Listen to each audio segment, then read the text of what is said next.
After visiting Kura Sushi in Ginza, I realized not all conveyor belt sushi is equal. This Kura Sushi design was inspired by the Edo period. I arrived right as they opened, so I was able to get one of these booths alone. But I imagine if it's busy, you're going to have to wait. The center console had a sleek design, with everything fitting inside the center of the table. It had your typical touchscreen tablet in multiple languages, but only at this location they offer a special menu. I started off with a casella omelet.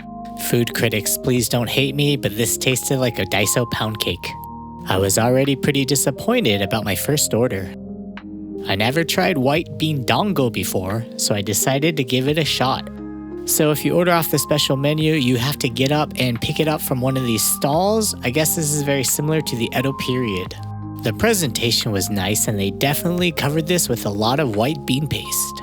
I had to tell this dango to check its privilege multiple times. All jokes aside, this tasted like normal bean paste. So the highlights of the special menu are the sushi sets. However, I've tried many different sushi sets from different conveyor belt sushi chains and have been very disappointed. So for this visit, I didn't order any sushi sets. And here's a tip, don't ever take the sushi from the conveyor belts. You don't know how long they've been sitting there and you can order them fresh from the tablets. Something that wasn't on the special menu but caught my eye was this abomination. This is salmon egg sushi wrapped with salmon.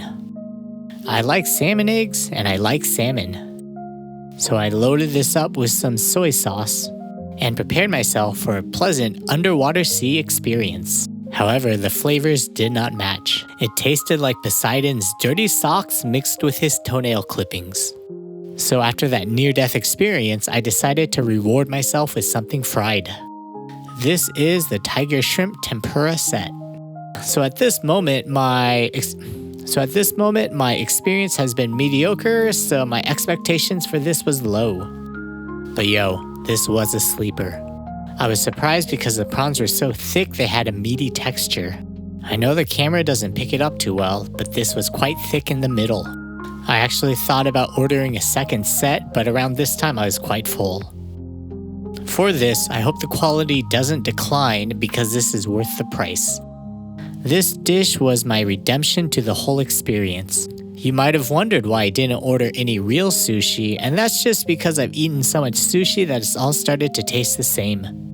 You really have to go to a high-end sushi restaurant to taste the difference because all of the lower quality tastes the same.